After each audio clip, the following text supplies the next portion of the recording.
Hoy conversamos con Eduardo Fernández, candidato presidencial en 1988, parlamentario y ex miembro del Partido Social Cristiano COPEI. Hablamos sobre la actualidad política, las elecciones que deberían realizarse este año 2024, el papel de María Corina Machado después de ganar la elección primaria y Nicolás Maduro, cerca de Nicaragua o de la transición.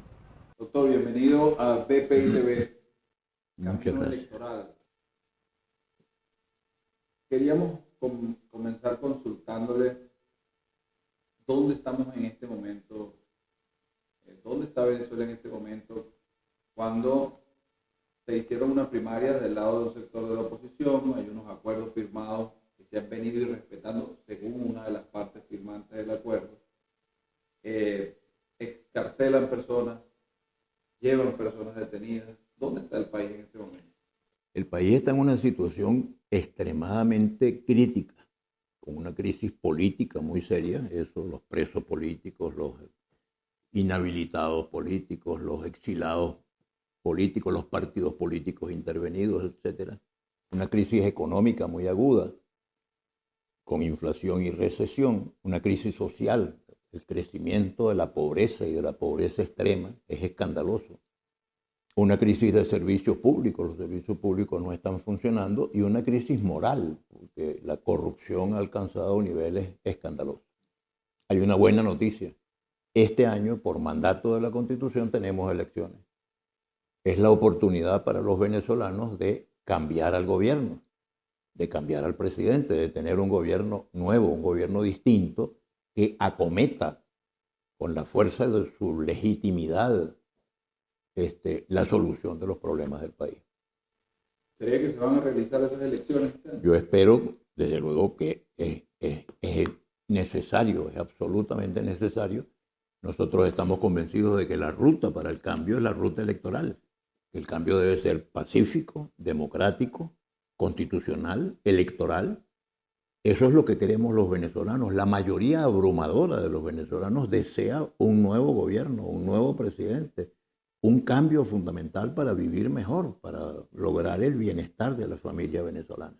Del lado del oficialismo, ¿usted cree que ellos también piensan en que se deben hacer las elecciones, que el país necesita esas elecciones? Yo creo que es muy importante, a pesar de que hay muchos testimonios en contrario, creo que es muy importante que en el mundo del oficialismo prevalezca el respeto a la Constitución y el respeto al principio de la alternabilidad republicana. Los gobiernos hacen sus cosas bien o mal, cosas buenas, cosas malas, pero cada tanto tiempo hay elecciones que permiten que venga un nuevo gobierno.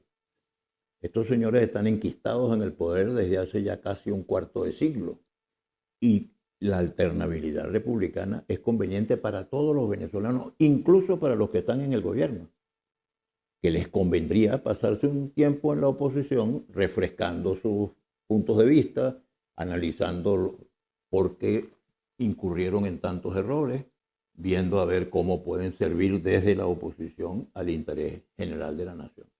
En medio de lo que pareciera, y pudiéramos hacer el análisis desde allí, este círculo vicioso en el que se ha convertido la negociación, porque hemos hablado de varias negociaciones, y finalmente llegaron a un memorándum de entendimiento, firmaron los acuerdos de Barbados, hubo reuniones en Qatar, hubo reuniones en México, pero pareciera que siempre estamos allí en un círculo vicioso donde la verdad es que pareciera que no se van a poner de acuerdo nunca. En ese ámbito, ¿usted cree que allí el punto electoral van a poder ponerse de acuerdo en un punto electoral para darle esa salida al país? Mira, no hace falta tantas reuniones, no hacen falta tantos documentos. Hay un documento donde está todo lo que hay que hacer, que es la Constitución. De lo que se trata es de respetar la Constitución, y la Constitución dice que este año toca hacer elecciones. Elecciones que, por cierto, deberían ser en diciembre, porque el presidente toma posesión en enero.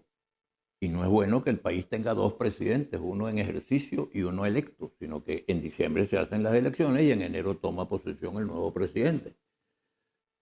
no tenemos por qué acudir a otros mecanismos. La Constitución, señores, respetemos la Constitución, acatemos la Constitución.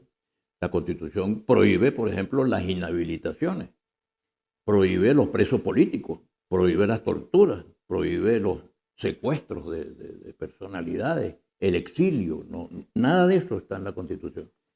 Si todos respetamos la Constitución, habrá una alternabilidad normal, sin traumas. Los señores que están en este momento en el gobierno pasarán a la oposición y por cierto que deben tener la garantía de que se va a respetar el Estado de Derecho, el derecho a la defensa, el derecho al debido proceso y que el gobierno no va a ser un gobierno de persecución y de retaliación y de venganza, sino un gobierno cuya principal preocupación es resolver la economía, mejorar la situación económica del país, levantar las sanciones, abrir las puertas a la inversión de capitales nacionales, pero también internacionales, de capitales privados y capitales públicos. Necesitamos generar empleo para resolver el problema de la pobreza y empleos modernos. Necesitamos mejorar la educación como también la salud. Entonces, esos son los problemas que deberían concentrar la atención de los venezolanos. Acabar con la política de confrontación sistemática. No ganamos nada los venezolanos con este pleito permanente de insultos del gobierno hacia la oposición y de la oposición hacia el gobierno. Hay que crear un clima propicio para que vengan las inversiones y para que el país se recupere. ¿Usted cree entonces que el discurso, por ejemplo, del oficialismo es retórica? Yo creo que el oficialismo ha quedado reducido a la retórica, porque la verdad es que no logra hacer nada constructivo, nada positivo. Ha destruido el aparato productivo del país, ha destruido la industria petrolera. Bueno, pues muy bien, señores, váyanse a la oposición. Ustedes no son los dueños del país. Ustedes recibieron la confianza de la mayoría de los venezolanos en un momento determinado. Pero es evidente en todas las encuestas, en todas las investigaciones de opinión pública, que en este momento la inmensa mayoría de los venezolanos queremos un cambio y queremos que ese cambio se produzca en términos pacíficos, democráticos, civilizados, constitucionales. Eso es lo que queremos. Ayer Gerardo Blay, que es el jefe de la delegación de un sector de la oposición en estas negociaciones, reafirmaba que ellos respaldan la candidatura de María Corina Machado. Le pregunto yo, ¿qué debe hacer María Corina Machado si llegado el momento, porque va a llegar el momento de tener que inscribir una candidatura para estas elecciones, que no tenemos fecha, que no hay fecha ni siquiera para eso, para inscribir las candidaturas? ¿Qué debe hacer ella? ¿Debe continuar peleando por su papel que se ganó de ser la representante que ganó en esa primaria o debe haber un sucesor, por llamarlo de alguna manera? Mira, yo creo que María Corina debe hacer exactamente lo que está haciendo. Es decir, luchar contra una medida arbitraria, contraria a derecho, contraria a la Constitución Nacional. No puede ser que a un venezolano se le inhabilite del ejercicio de sus derechos ciudadanos sin que medie un juicio y un derecho a la defensa y un debido proceso. De modo que María Corina está tratando por todos los medios de que se le levante esa inhabilitación. La hipótesis de que qué ocurre si llega el día y no se ha levantado la inhabilitación, bueno, no es justo pedirle a María Corina que revele su estrategia. Ella de las primarias emerge como la líder más importante de la oposición venezolana. Y no es justo pretender que revele su estrategia para que el adversario la conozca con antelación. ¿Qué está haciendo? Agotando todos los medios para que le quiten la inhabilitación. Si no se la quitan, su opinión va a ser muy importante. ¿Qué hacemos en ese escenario?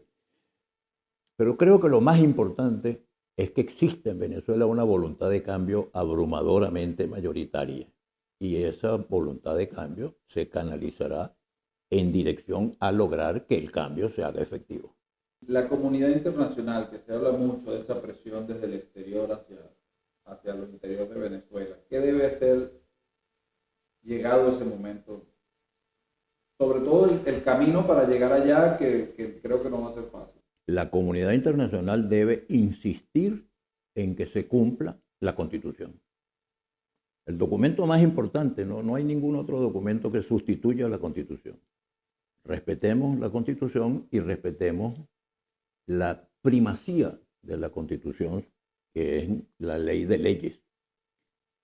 La comunidad internacional debe insistir en la defensa de los derechos humanos, en la defensa de los valores democráticos, no excederse a inmiscuirse más allá de la cuenta, porque no le corresponde, pero sí plantear con toda resiedumbre y con toda firmeza la necesidad de que todas las naciones se sometan a las normas y a los principios establecidos en la Carta de las Naciones Unidas y en los documentos fundamentales de la comunidad internacional.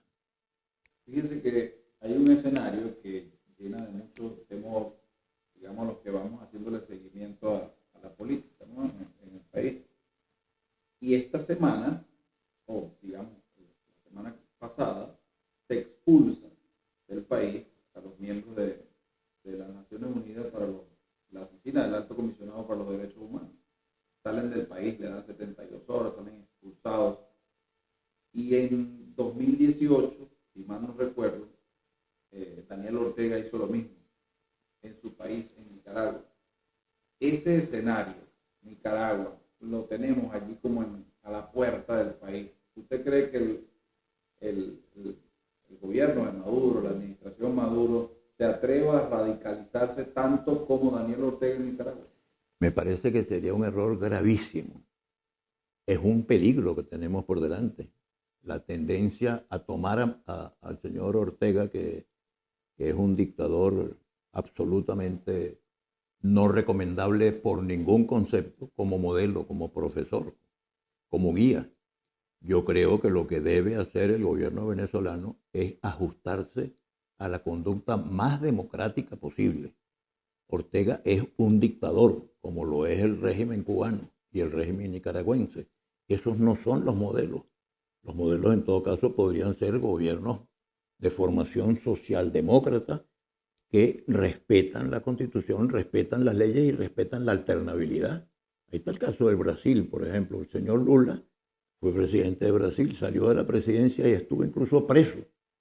Y luego recuperó el poder unos años más tarde. Si quisieran copiarse de Ortega, cópiense del sandinismo, que fue capaz de reconocer el triunfo de Josefina Chamorro, por allá por los años 70, y entregaron el poder. Y al cabo de un tiempo, desgraciadamente, los gobiernos que sucedieron al de Josefina Chamorro fueron muy incompetentes y muy corruptos, y eso permitió que el sandinismo regresara. Pero hoy Daniel Ortega no es una referencia positiva, todo lo contrario.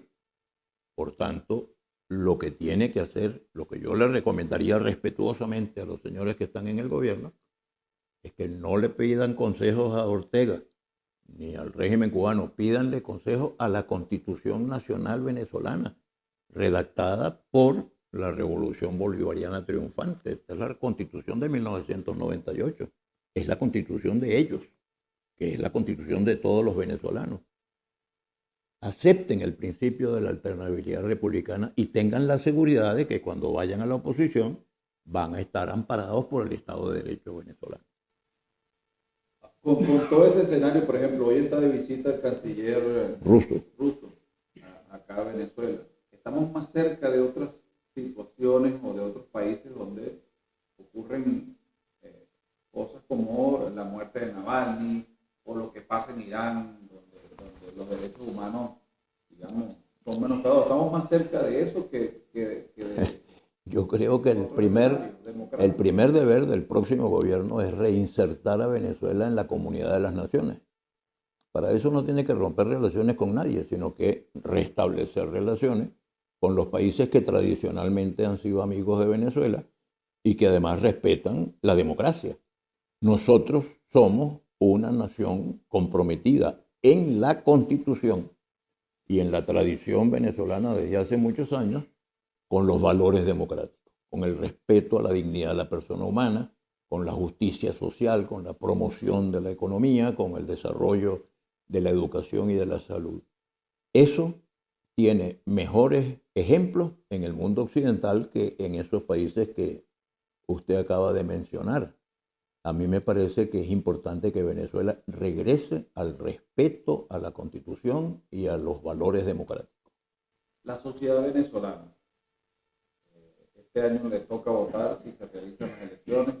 ¿Usted cree que aprendió la sociedad de esto que nos ha pasado durante 20? La primera lección que yo creo que ha aprendido la sociedad venezolana es que por la vía de la abstención no se consigue nada. Hace 6 años las elecciones las ganó la abstención, pero la abstención no tenía candidato y entonces se quedó Maduro. No podemos hacer lo mismo esta vez. La ruta es la ruta electoral. Yo los invito a todos a no perder de vista que es a través de la ruta electoral que podemos lograr el cambio. Solo el pueblo salva al pueblo y es el pueblo con sus votos el que puede sustituir a este gobierno por un mejor gobierno, por un gobierno que tenga la sensibilidad, la preparación, la capacidad para resolver el problema económico, el problema social, el problema de los servicios públicos. De modo que esa elección es la más importante. Es la ruta electoral, porque un triunfo contundente, a pesar de que sabemos que el gobierno es capaz de cualquier cantidad de maniobras, debemos hacer prevalecer la voluntad de la mayoría de los venezolanos. Mire, una pregunta y 2 escenarios. Postelectoral, gana la oposición, ¿cómo debe iniciar ese mandato? Teniendo en cuenta que el chavismo no va a desaparecer o el madurismo no va a desaparecer, esto va a quedar allí.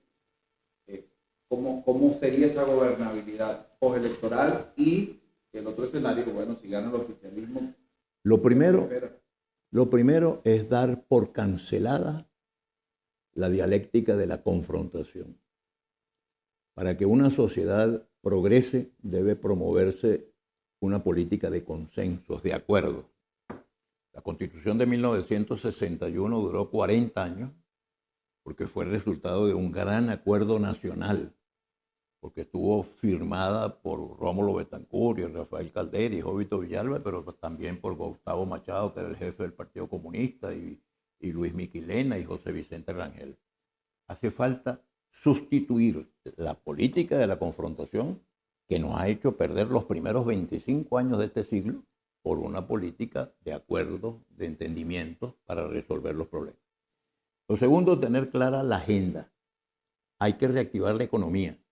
Para reactivar la economía hacen falta inversiones nacionales, pero también inversiones internacionales, inversiones públicas, pero sobre todo inversiones privadas. Hay que fomentar las inversiones para que haya desarrollo económico y para que haya generación de empleo. Luego, en este momento, la mayoría de los venezolanos viven en situación de pobreza o en situación de pobreza extrema. Hay que diseñar una política, hay que darle prioridad a resolver el problema de la pobreza. No solamente porque es un problema de justicia y un problema moral, resolver este drama, sino porque desde el punto de vista económico conviene que haya menos pobres, a que los pobres tengan poder adquisitivo y se conviertan en clase media, y que desde el punto de vista democrático también una democracia no podrá ser estable mientras haya tanta gente pasando necesidades. Y luego los servicios públicos. En la agenda del próximo gobierno tiene que estar garantizar agua a todos los venezolanos en toda la geografía nacional, agua potable, garantizar energía eléctrica, garantizar gasolina, pero sobre todo garantizar educación y garantizar salud. De modo que estas son tareas que tienen que abordarse en un clima de paz, de tranquilidad, de entendimiento y de garantías para todos. Usted tiene derecho a tener el pensamiento más extraño del mundo, siempre y cuando eso no afecte la tranquilidad y la normalidad de la sociedad. ¿Y gana el oficialismo? Bueno, creo que sería trágico, primero porque todas las encuestas y todas las investigaciones de opinión pública ponen en evidencia que la inmensa mayoría de los venezolanos, electores y no electores, todos queremos un cambio. Ya estamos hartos de tantos problemas y de tantas dificultades. Un triunfo sería muy difícil de justificarlo, un triunfo del oficialismo, y si esa hipótesis se diera, ojalá entendieran que tienen que producir una rectificación total en su manera de proceder, porque lo que han hecho en estos 25 años es arruinar al país y dividir a los venezolanos en términos verdaderamente inconvenientes para el interés nacional. Muchas gracias, don Fernando, por su invitación a participar en esta conversación sobre temas políticos y electorales. Según Eduardo Fernández, el oficialismo debería permitir las elecciones este año 2024 y pasar a ser oposición, refrescar sus ideas, sus cuadros y seguir en la contienda política, porque la verdad es que no van a desaparecer y Venezuela debe continuar su vida en democracia. Soy Fernando Tineo y esto fue Camino Electoral.